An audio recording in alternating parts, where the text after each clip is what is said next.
podcast. As you can see, we're running slightly. We don't have the overlays and whatnot tonight. My computer has decided it was going to corrupt Windows, so now we are rolling on my laptop, just making it work. That being said, today we had some phenomenal racing, and I cannot wait to get that with y'all. Obviously, we had some good news this week, as well, so we're gonna get into that some, and we're gonna break down this whole weekend. But before we get into that, please follow us on Twitch, follow us on TikTok, follow us on Twitter, give us a subscribe on YouTube. It is greatly appreciated. Helps the channel immensely. That being said, we're gonna go ahead and get into news. So, being Miami, we had a lot of special liveries, whether that's cars, helmets, suits, all the above. We saw a new car livery from Cadillac, Carb, and Alpine. We saw new helmets from Max, Bortoleto, Ocon, Perez, Bottas, Sainz, and Leclerc, and then new race kits from Audi, Mercedes, and V-Carb. Now, sorry, y'all will see me play a few times. Usually I'm running on 3 monitors. Tonight I'm running on 1 laptop and an iPad. We're making it work. So, talking about how much is being added special makes you go, why is Miami the track that everybody decides to run the special stuff at? And it's always the bright, fancy colors and palm trees and everything. It's your typical Miami stuff. But it's funny to me that you always see it in Miami. It's like that one track where you're gonna always get something special. Japan's kind of one of those also. You're always gonna have 1 or 2 teams do a special thing for Japan and helmets for Japan. But Miami, we see the most different stuff, I guess you could say, for lack of better words. It's very interesting to think about why. I honestly, I don't know. If you have any thoughts, let me know in the comments, because I'm curious to know what people think on just why is it so special. Now, that being said, 1 second. That being said, I don't think it's a bad thing. It's just very funny to me about it. When we look at the cars, I think Cadillac had a really nice livery. I think V-Carb did something that was really nice, really special with their livery and making it completely different. I think the Alpines was just kind of halfway done. You added a yellow strip to it essentially and called it a special livery. I don't see the point of that. Now, the other 2 liveries, Cadillac and V-Carb. So Cadillac, I think, did a really nice livery for it being their first home race. They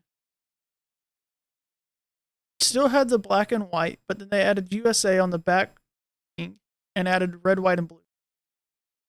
And then we saw stars sprinkled on the front wing and on the back near the Cadillac logo. So I just thought it was a really nice homage, I guess you could say, dedication to being their first home race as an F1 team. And it was really nice. Now, the V-Carb, I think, was the most unique special livery we have seen outside of Haas's Godzilla livery. Also, welcome, Thomas, to the stream. It was very nice and very unique livery, seeing all the yellow. Now, do I think Alpine just wasted a little bit of time with theirs? Absolutely, because there was no point in it. All the helmets were nice. I'm not going to go into breaking down all the special helmets just because there was 1, 2, 5, 6. There were 7 different helmets like I said, I don't understand why Miami is the one track where everybody decides to break out a new helmet, but we had 7 out of 22. And then we had the new race kits, which was Audi, Mercedes, and VinFast. And me personally, I think Mercedes one was absolutely ugly. The purple race suits were just not that good. I did not like them. That might just be me, and y'all might disagree with me. And if that's the case, that's fine. Um, I just don't understand why purple. Like either, I mean, there's nothing purple about their colors, so that didn't make sense. I guess because of being Miami, but I did not like the race kit, and I think it was better this purple one personally. And it wasn't even like a vibrant purple like Miami. Like when you think Miami, you think like neon. This was not that. I think they would have done better with like a teal suit because teal and silver and black are their colors.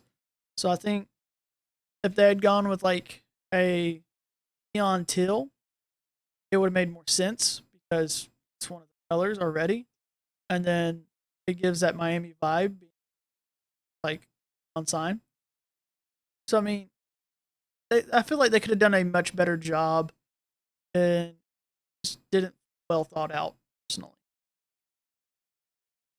Now, kind of getting further into the news, there was only 2 teams today that did not bring, or this weekend that did not bring uh, upgrade packages.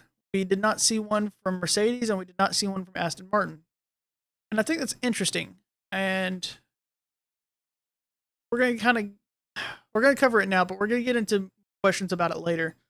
Um, Starting off with Aston Martin, they've been working on, or at least Honda has been working to fix the vibration. So they did bring some stuff to help work on that.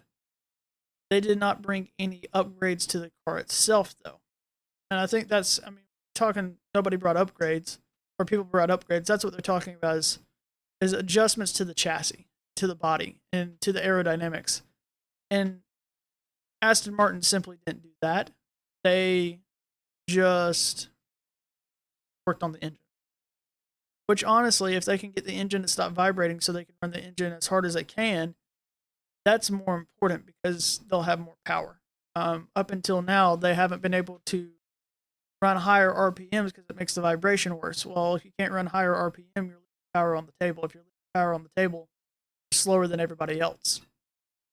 So I think it's the right call that over the last 5 weeks they've been trying to fix that. And I think we saw a big difference out of the way Fernando Alonso was driving that car. Do I think they got some work to go on that car? Absolutely. Do I think Fernando Alonso is going to put that car on a podium?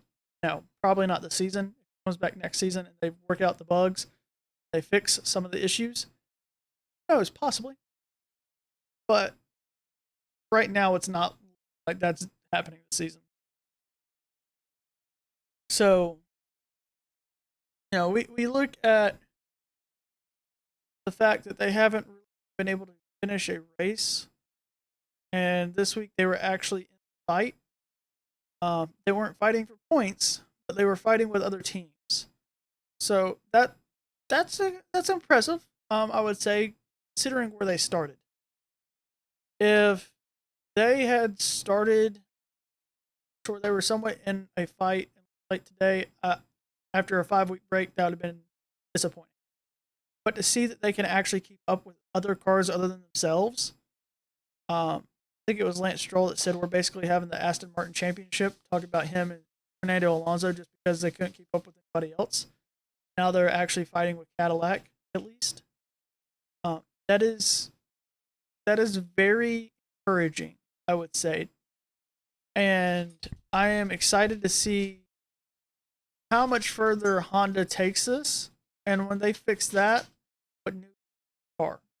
Now everybody knows I have been their biggest critic, and I do not think that what they've done is enough, but I do think they're taking steps in the right direction. Um, the big question going into Miami is, can Ferrari and McLaren take the fight to Mercedes? And I think today the answer is absolutely. Um, this weekend we saw a double podium out of McLaren. I think it was Lando, then Oscar, Charles, and then today we saw another double podium out of McLaren with George just off in his own little world and winning. So, I mean, yes, Kimi still won, but did Mercedes have the dominance that they've had all season? Absolutely not. Could that simply be because they didn't bring any upgrades? Probably. But I mean, Charles was right there in the mix until he had his own issues. So, who could say what's going to happen in Canada? Um, and even in the sprint, Charles was right there into the end fighting with Piastri. He just went a little wide and lost the fight from there. So I mean, I think this is really encouraging because I think it shows that Mercedes is not just going to dominate all season. We're going to actually have a fight. It's just a matter of what happens when the ADUO kicks in.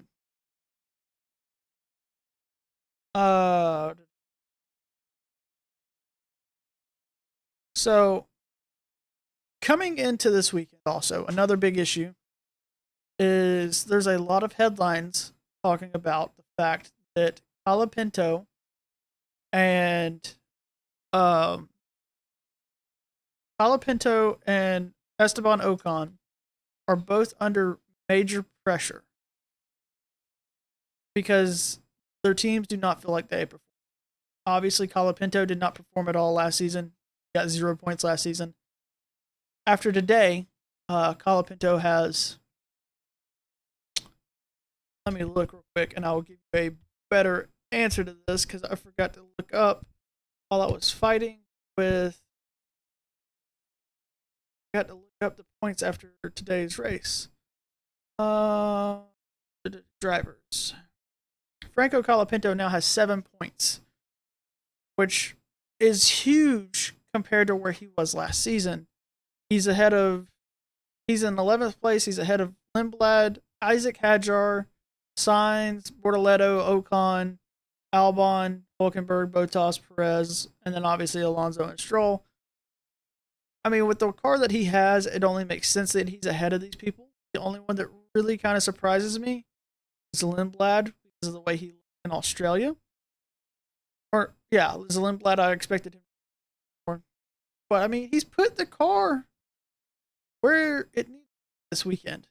And if this weekend is any sign of what we can see out of Colapinto, I don't think he has anything to worry about if he continues down this path. I mean, what place did he take today? Miami. I think he took 7th after penalties, and we'll get into that more later. Yeah, he took 7th after penalties. So, I mean, that's huge. He had the best qualifying of his career, actually. Yeah, he tied his career for when they finished the race and he finished 8th. That was tied for his career high. Now his career high will be 7th. So, like I said, if he continues this trajectory, I don't think he has anything to worry about. Going into this race, they had Alpine was in 5th with 16 points, and Colapinto had only scored 1. Obviously, he added 6 points to that today. They are now at 2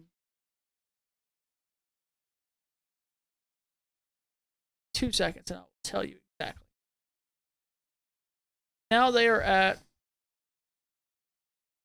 23 points, and he scored 7 of those. So, like I said, for a midfield team, I don't think he's doing bad after today, anyways. So let's just hope it wasn't a fluke. Now, Ocon. Haas, going into this race, was 4th in the Constructors with 18 points, and Ocon only had 1 of those points. And, think about it, and They didn't score points today. Oliver Behrman was fighting to get on get in the points and just didn't make it. He ended up in 11th instead of 10th. What has Ocon really done? He had one race that he was in the points, which was Japan. And he's 12th or 13th today. He should be worried, I honestly feel like. He didn't do anything really last season. He's not been impressive so far this season. And he knows that Haas has been talking to you. So he really should feel the pressure. I think that he really needed to perform today, and he just didn't.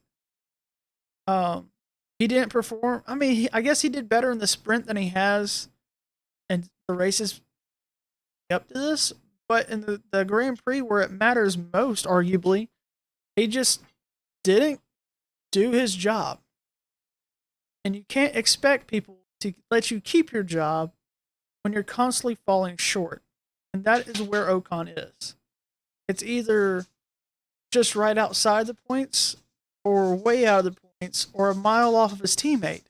So at what point do you worry if you're Ocon? At what point do you go, okay, yeah, this is a problem? I honestly think at the end of the season, he's out of a seat. And I think the only reason he is safe through the rest of this season is because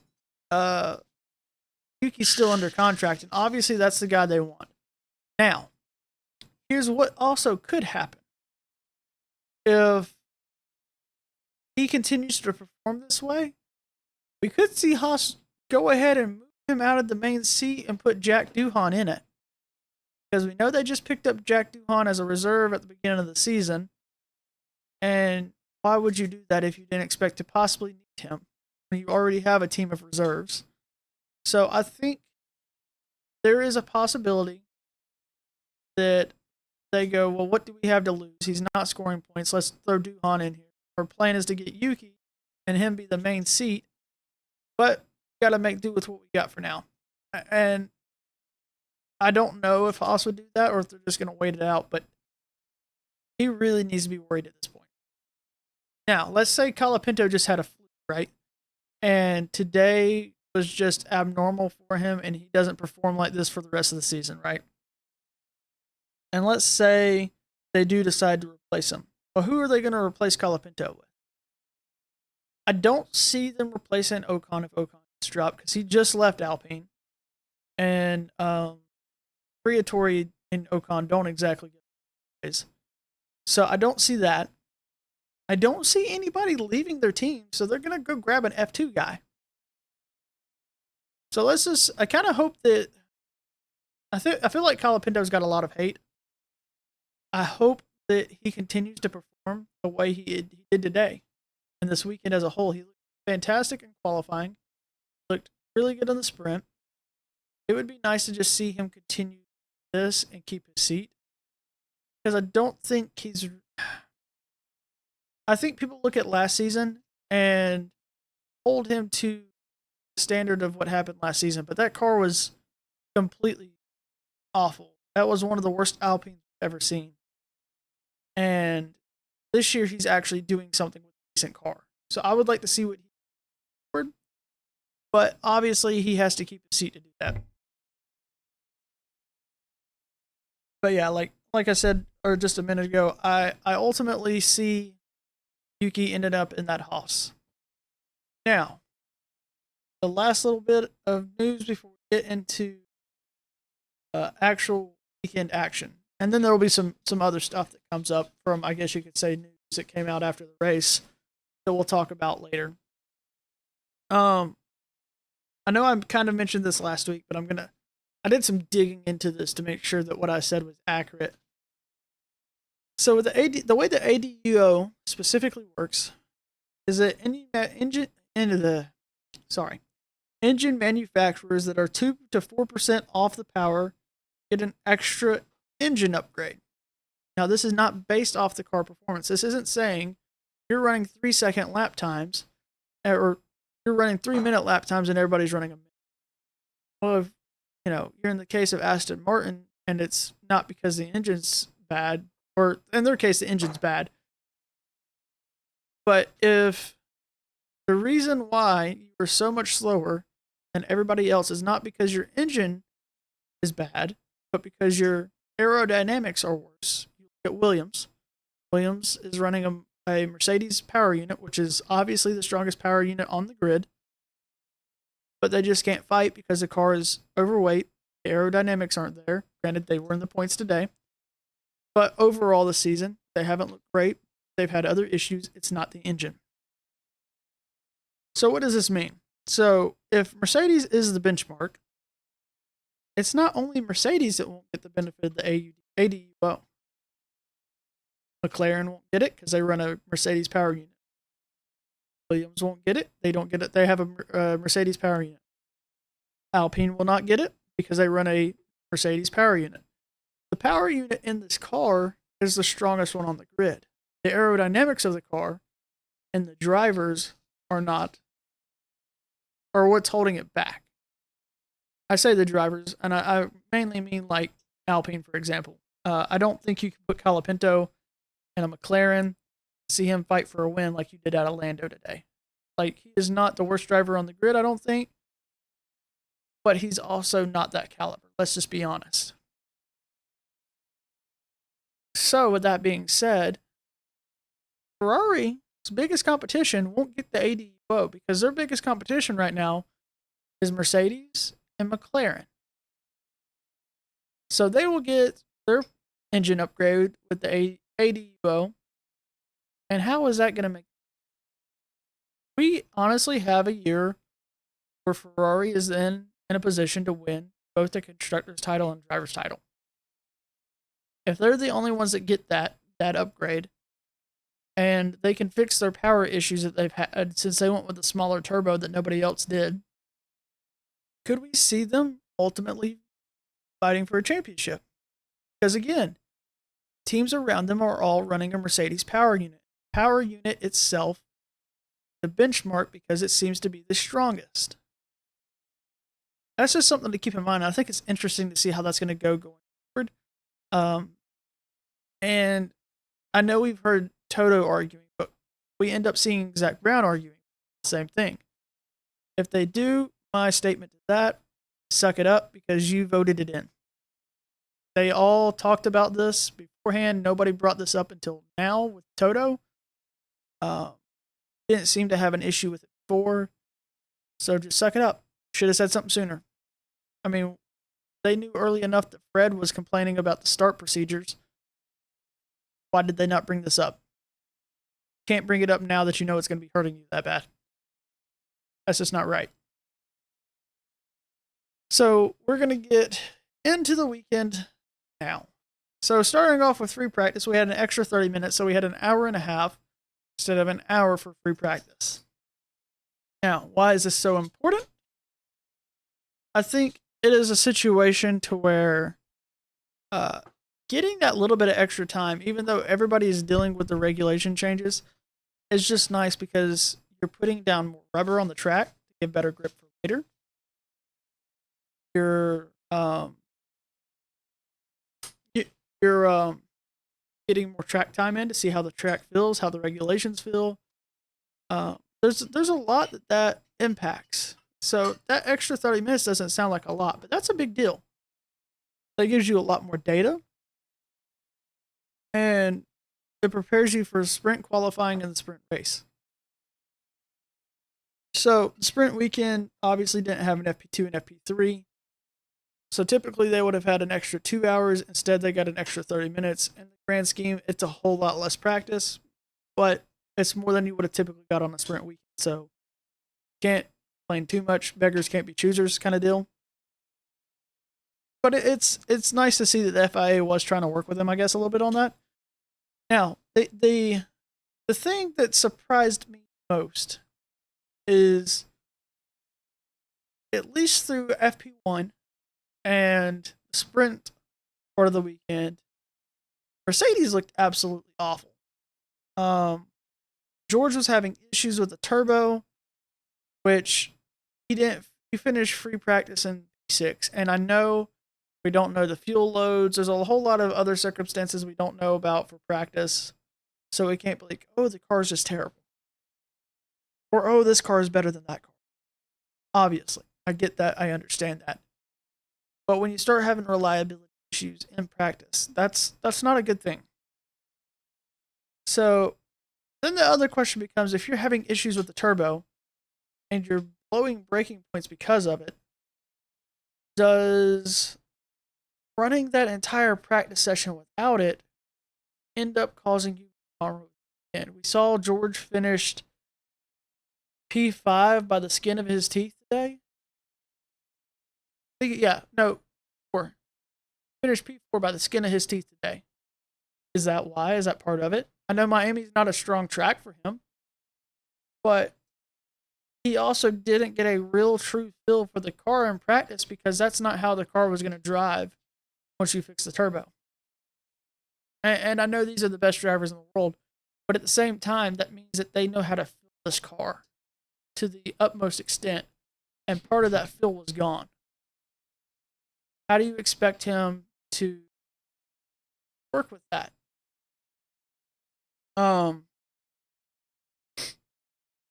Then you look at it, and from practice on throughout the weekend, Lindblad just has not looked great.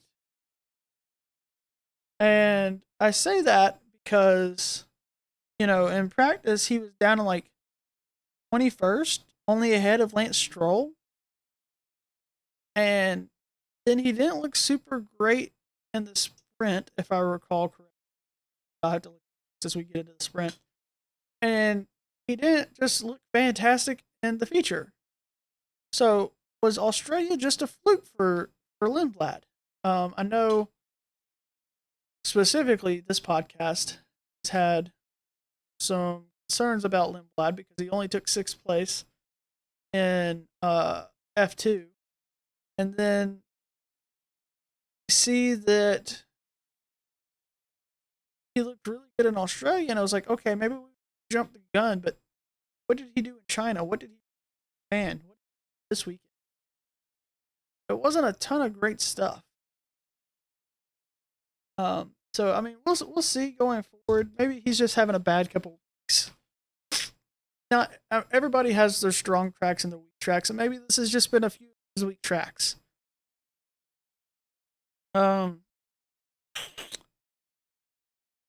It was nice to see that Ferrari looked really strong pre-practice. They looked really strong in sprint quality. They looked really strong qualifying. The car looks really, and I think, and we'll get more into the sprint quality in a minute. But when you looked at 40 minutes to go, you had Ferrari at 1 and 3 in practice, with Anatoly splitting them after Norris and Max had been leading it for the most part. It's just nice to see that they have the pace to stay up there. Then we got to see the new Red Bull wing. We got to see Ferrari's wing finally come into play. But then the other key factor is we had reliability issues out of George right off the rip, basically, in practice. Well, at the end, Kimi was having issues with the power unit, so he didn't get to do a soft run, which kind of helped him when you look back at it now. But in the moment, you're going, okay, you're having reliability issues. Those cars with some form, fashion with the power unit. I don't know exactly what the trouble was with the power unit with Kimi, but you had the turbo issue with George. What's going on with the reliability all of a sudden? Or was this just Mercedes playing games? As far as for George, I don't think he's playing games because he struggled in the race too. Who knows? And Anatoly, Kimi Antonelli, I don't know why I called him Anatoly. Kimi Antonelli, just, he didn't look great in the sprint necessarily. He didn't look super great in qualifying in the sprint for the sprint. But then you see the feature race and he just shows out. I just don't understand. Wild, great job by him too. Just interesting. And then practice finished off the top 5 with Charles, Max, Oscar, Lucas, and Kimmy. Kind of who you expected. Max, I guess, wasn't really one that you expected. I've been saying that if they didn't figure something out, they were going to be in real danger. And they came out of this 5-week break with something figured out. And so kudos to Red Bull to be able to give Max a car that, can he fight for a championship in this car? I don't know.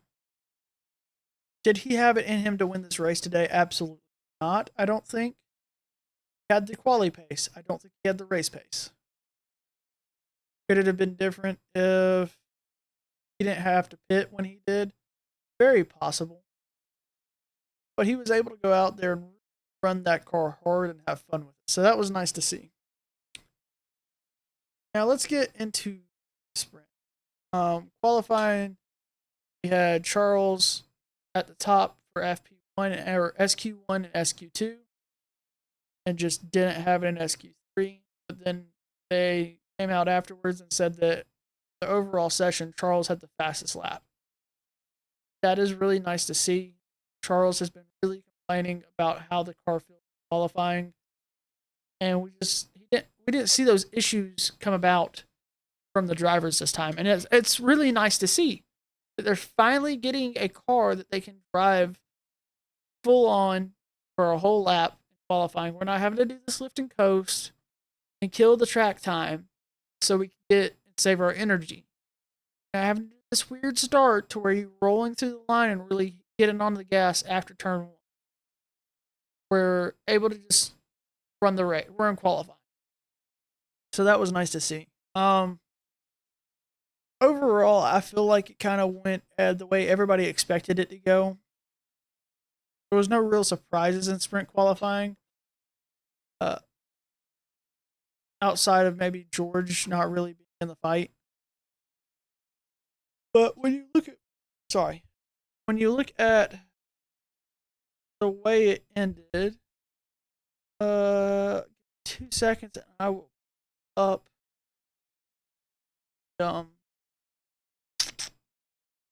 qualifying results. So that's sprint. There we go. We had Lando at 1, at 2, Oscar at 3, Charles at 4, Max at 5, and George at 6. And it's kind of surprising because that Red Bull's just been so bad. I think it threw everybody for an unexpected twist to see him that far up. But then we saw Franco Colapinto up in 8th place, which was nice to see, and Pierre in 10th, so he out-qualified his teammate. That was really nice to see. We saw Carlos Sainz with the car up in 14th. That was really nice to see because he's been having issues with the car. Was it really fighting for Q3? No. But at least he looked better than he did. Now, what happened with qualifying in the sprint that was just kind of crazy? We saw Arvid Lindblad start the pit lane in the sprint because what is it that he did? Team did work to the car. I think they just did a setup change, so he ended up having to start from the pit lane. But I mean, he only qualified P16, so it's not like he dropped a ton of places. It was not super super big handicap, so to speak. Then we saw Gabby Bortoleto get disqualified from the sprint. Is that sprint qualified? That was sprint. No, that was the sprint race. We saw Gabby get disqualified from the sprint due to exceeding the maximum permitted limit to engine intake pressure. Engine intake air pressure. That is a mouthful. That's just kind of surprising. I don't know how you make that mistake at this level of racing. Now, if you're sitting here talking, we got a dirt track that's like 5 minutes from the house, and these are guys that just build their cars in the backyard. to run their races, it doesn't. It wouldn't surprise me to see it there. But you have a full blown team of mechanics that this is your whole job to do, and you mess that up. How? And Mercedes is doing it somehow in the middle of the race and can get away with it, at least from the reports that we've seen, where they're changing the compression ratio, which is essentially your air intake pressure. It's interesting. And then we see, let's see, the way the sprint finished was with a 1-2 from McLaren and Charles in third on the podium for the sprint, which effectively means that Charles has grabbed a podium every single weekend thus far. The only other person that has done that is Kimi Antonelli. And at least a sprint or a Grand Prix, those two are the only ones that have podiumed every single weekend. Granted, Charles did not get one of the podiums at China. I cannot remember if it was a sprint or the Grand Prix, but obviously he did not get the Grand Prix podium today. He did, however, get the sprint, meaning that he has hit the podium every single weekend, which is absolutely insane when you look at where this car was last year. Last year, the thought of a podium was like, that's your win. Because I think they only had 1 or 2 podiums last season. And then they were always just right off of it in 4th or 5th place. But this year, Charles has been hitting podiums left and right. And at this rate, all it takes is for something to go wrong with that Mercedes and them to fall off. Or, these teams to have a couple bad races and Charles just keep chipping away at third place. He's not falling back in the driver's points because look at George. George was in 5th place at one point. If Charles manages to stay ahead of Oscar and not lose the car, we're looking at a 6-point gap in the driver standings between Charles and George. George would have had, I believe, 76, and Charles would have had 70 points. Charles is still in this fight. Granted, now it's 80 points for George, 63 points for Charles.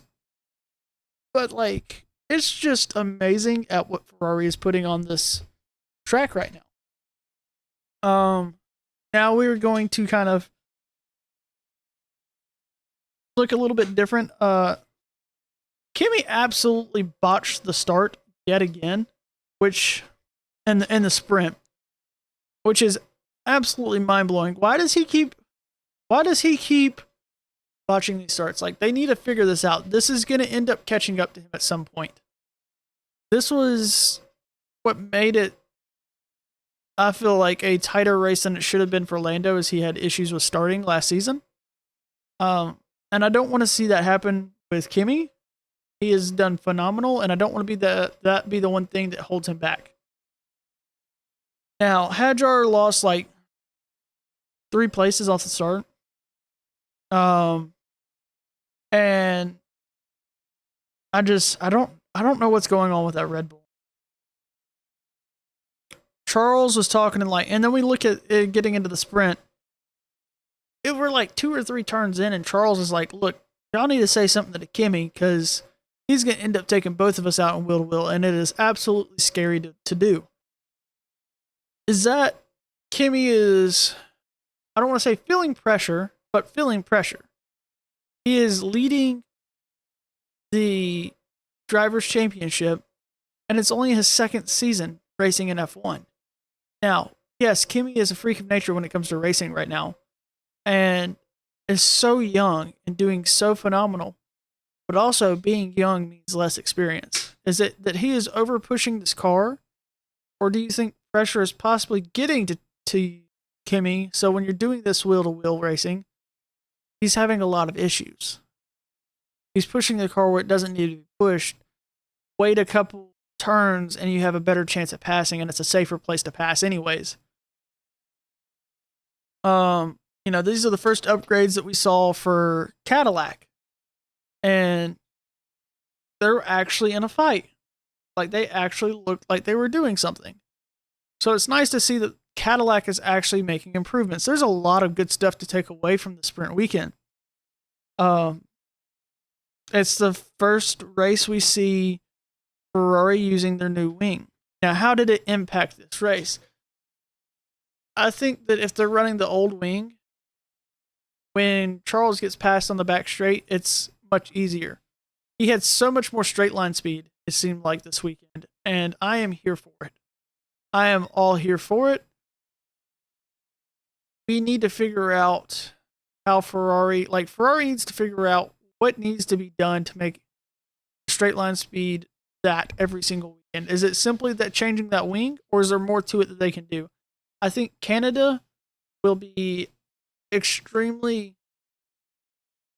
great for Ferrari, because they've said all this time that Ferrari is the best car cornering on the track, and there's like, trying to think on Canada, there's like 3 straights on Canada, and they're not even, there's only one that's actually super long that goes into the final chicane. Outside of that, there's not a lot of heavy straights in Canada.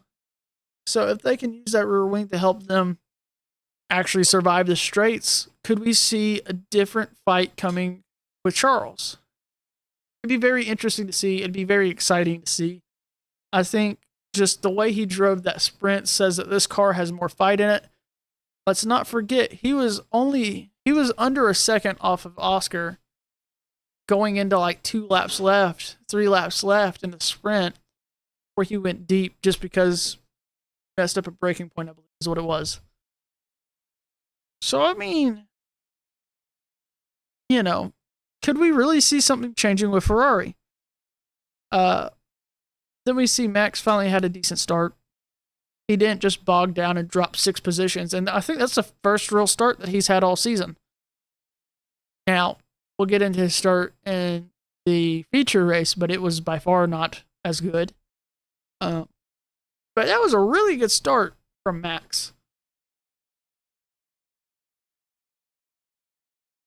I mean, 7 laps in, they were talking about difference from Max, I think, in 5th place, and Lando in 1st place was only 0.1, so 1/10 a second per lap. That's insane. I think these regulations have made racing actually a lot better, a lot more concise. It's more driver ability and less, I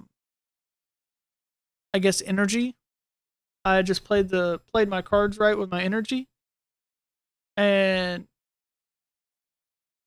it's more about actually being able to put the car where it needs to be, hitting your braking points, getting on the gas right, knowing your line. It's more technical again, and that's really nice. Now we talking about Mercedes in this sprint. When I typed up my notes watching the sprint, I had originally typed up that just, Mercedes looked so much weaker this weekend. 9 laps in out of a 19 lap race, and Antonelli was, or not Antonelli, Antonelli. Kimi Antonelli was 3.3 seconds off of Charles, who was only 1 second off of Oscar. So, I mean, I think Oscar was a second or 2 off of Lando. This is like the first race, sprint or Grand Prix, that Kimi was not in the fight for a win, and it was not even close. George was even further back than that. So, I don't know what they changed, but Mercedes looked absolutely horrendous in the sprint. I mentioned earlier, Colapinto looked a lot better. Williams looked a lot better. They were keeping up with the Haas in the sprint. And then, overall, it was a fun sprint to watch. The top 3 being Lando, Oscar, and Charles to round out the podium. Like I said, we've had 4 race weekends, and Charles has been on the podium at least in a sprint or a Grand Prix in all of them. There's only one other driver that can say that this season, being Kimi, and he's leading the championship. So I don't think Ferrari is out of this yet. I think there's a real possibility that Ferrari gets a real crack at this. I know Mercedes has been dominant, but look back at last season. Everybody thought, oh, Oscar's going to win it. He's running away. He's running away.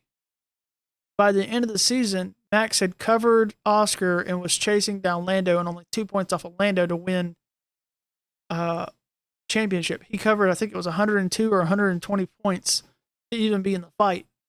So it's a real possibility that Charles and Ferrari is still in this fight. Now, I will say, I stand by my comments earlier this season more and more that I think Lewis is out of contention for winning any more championships as a driver. I think he's a phenomenal second driver. I think Australia and China made people go, he's really got a shot at this. But then you look at Japan, where was he? He was in like 6th place. I mean, still great points for a second driver. Where was he today? He was in, let me see where he finished. 2 seconds. Miami results. He finished 6th place, and that's because Charles took a 20-second penalty. He would have been 7th place. He is still not giving it that I'm going to go out there and fight for a championship. And then let's look at where he was in the sprint real quick. In the sprint, he finished 7th. Like, I don't see Lewis having the ability to win a championship at this point, and this is just solidifying even further. I know that he had some floor damage, I believe, and sure, but he didn't really have any issues in the sprint. So why was he in 7th place? Like, what is keeping him from up there? Why wasn't he in 4th place behind George?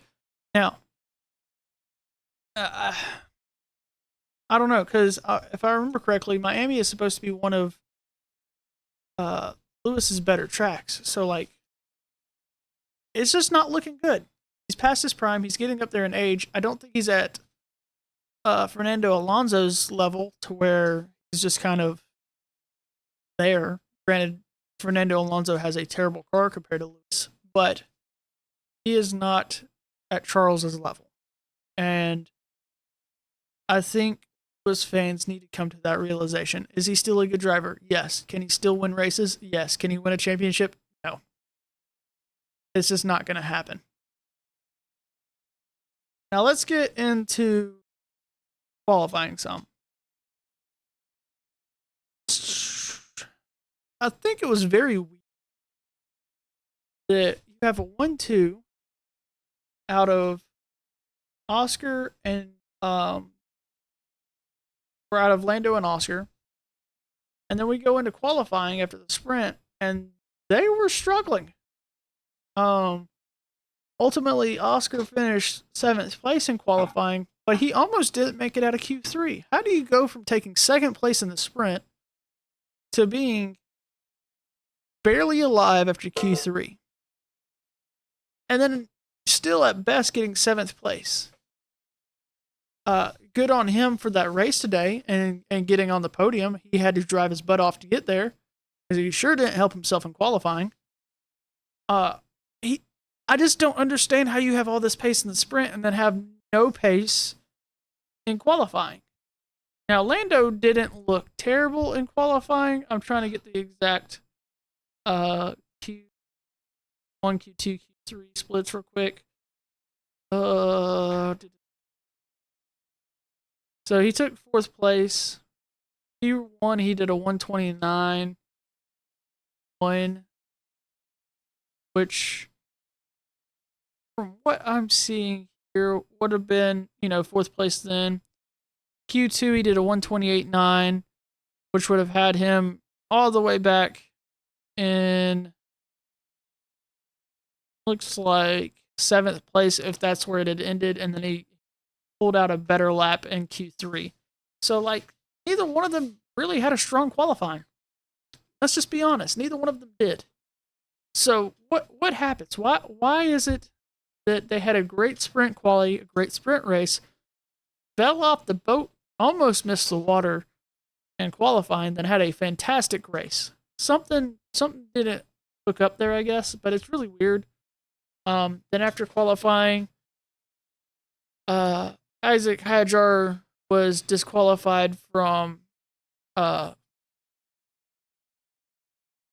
disqualified from qualifying. That's so weird to say like that. He got DSQ'd for qualifying, so all of his times got erased.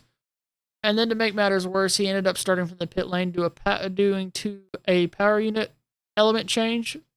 So part from A did not allow that to happen, and then he just could not catch a break because in the race he ends up clipping the wall going into the S's for the final back straight and runs it into the wall, rips off the wheel and the left axle, or the left side and the front wheel, and doesn't finish the race, gets a DNF. So rough weekend for Isaac Hajar. He has not been one of the ones mentioned to be under pressure, but if you're in that second seat and you know Red Bull's MO, are you worried? Or do you have a little less pressure on you because Max has been talking about retirement? But then you see Max was having fun today. So, if you're Isaac Hajar, he has not performed great outside of Australia, which he still didn't finish the race because of car manufacture or car malfunctions. But he hasn't had that standout season this year that he had last year. And it makes you really wonder, should he be worried? Because at least under Horner, and you thought maybe Mekis would be a little different, but what happened to Yuki after only one season?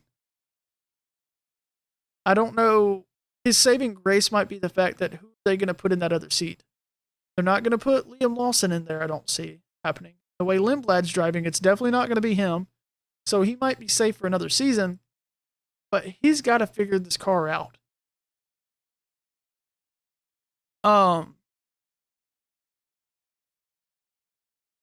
But we had another fantastic qualifying session out of Charles. He ended up third place.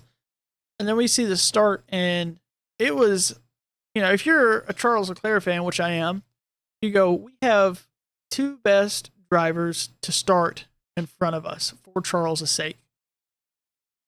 Max has only had one decent start all season, and Kimi Antonelli keeps having issues off the start as well. And Charles has been just an absolute rocket ship off the line. And I know that Juan Pablo Montoya was like, oh, with this change to the regulation, Ferrari's got to worry about starts. Their strength is just gone. What happened today in that race? They launched and Charles just did what Charles does and looked like a missile. Then because of that, you see both Kimi and Max lock up trying to fight off Charles. He's able to come back through, avoids getting in the accident with Kimi Antonelli almost rear-ending him.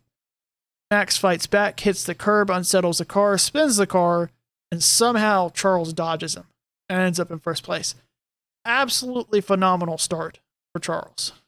Could not have asked for a better start for Charles.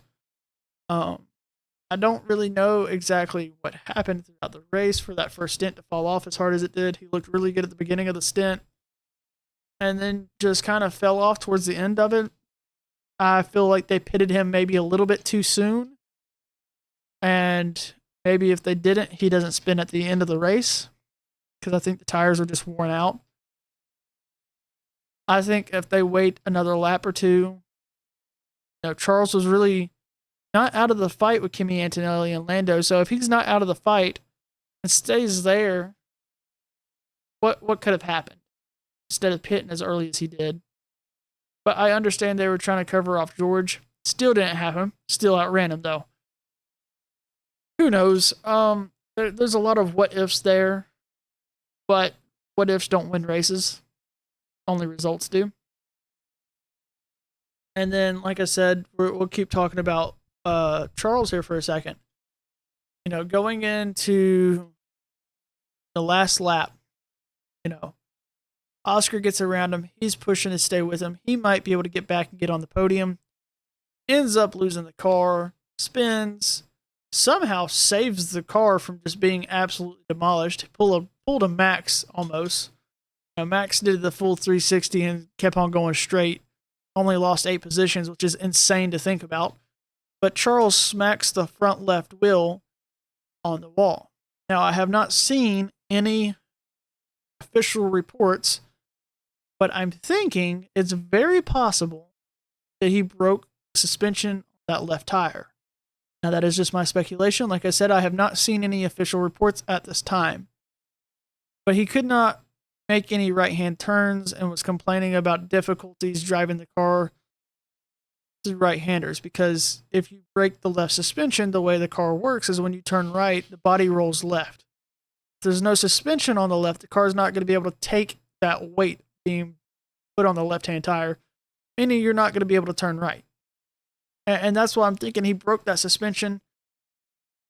Then, to make matters worse, he falls back. George passes him, and Max passes him because he can't take right-hand corners. Obviously, that's a problem. And to make matters worse, at the end of the race, he is now 6th place.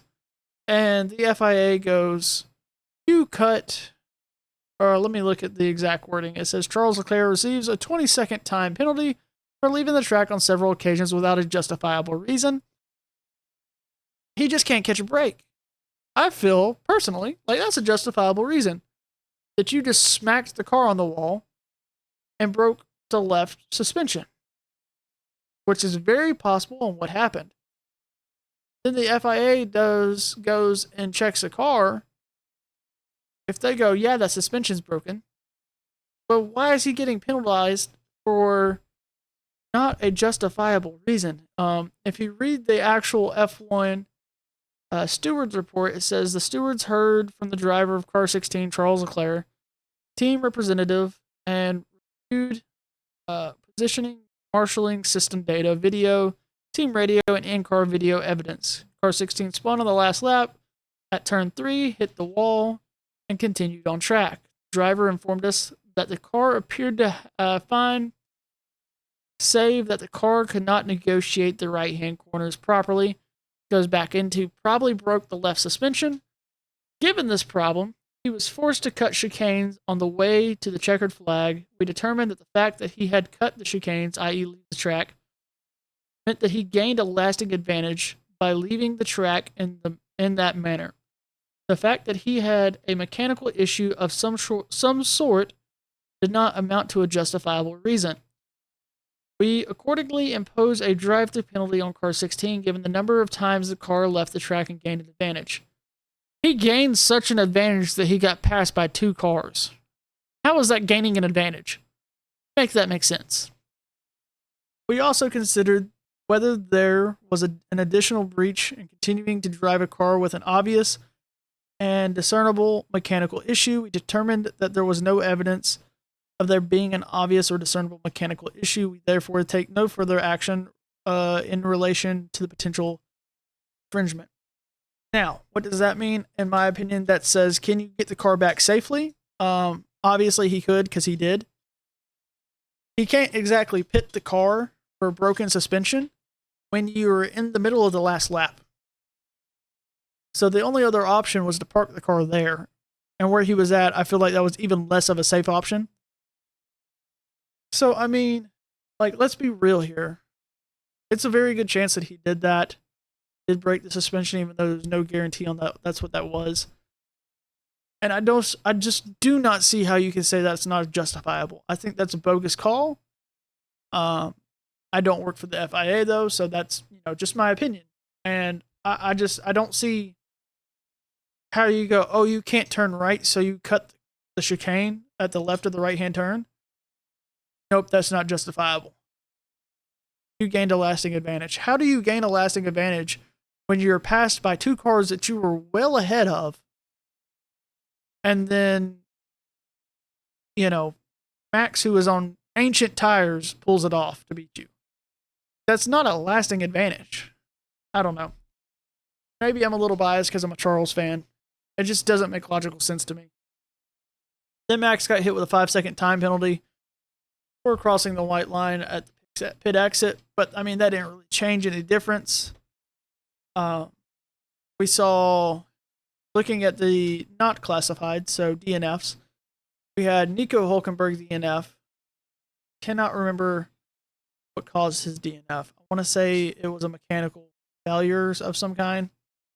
Liam Lawson, Pierre Gasly, and Isaac Hadjar. We've already talked about Hadjar's, where he ended up in the wall. You know, he was fighting through traffic, cut a little too close to the wall to get around some people. It happens. It's just a mistake. Pierre Gasly and Liam Lawson was a somewhat scary accident.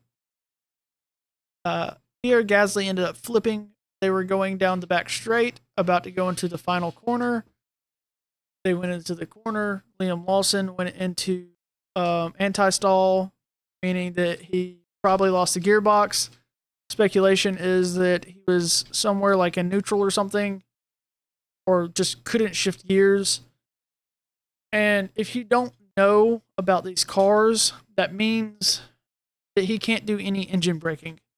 Engine braking is, downshifting and whatnot to help slow the car down, which they use a lot along with the brakes. And if you can't do that, you can't slow the car down enough. You have to go a little bit wider. Well, you can't go wider when there's another car there. And that's basically what happened. It caught Pierre Gasly up, and it just absolutely sent him flying. He rolled the car, destroyed the car, pretty sure. Glad they're both okay. Still a scary incident, just because not only did it send Pierre Gasly the way it did, it completely blindsided him, and there's no way he could see that coming. So just glad they're both. Sorry for that. If y'all heard any commotion, my wife is in the background making cookies. I'm just glad that they're both okay, and they both walked away from this incident. That being said, overall, I think the regulation adjustments have been phenomenal. We had some fantastic racing today. A lot of battles. Nobody can really say this was fake racing.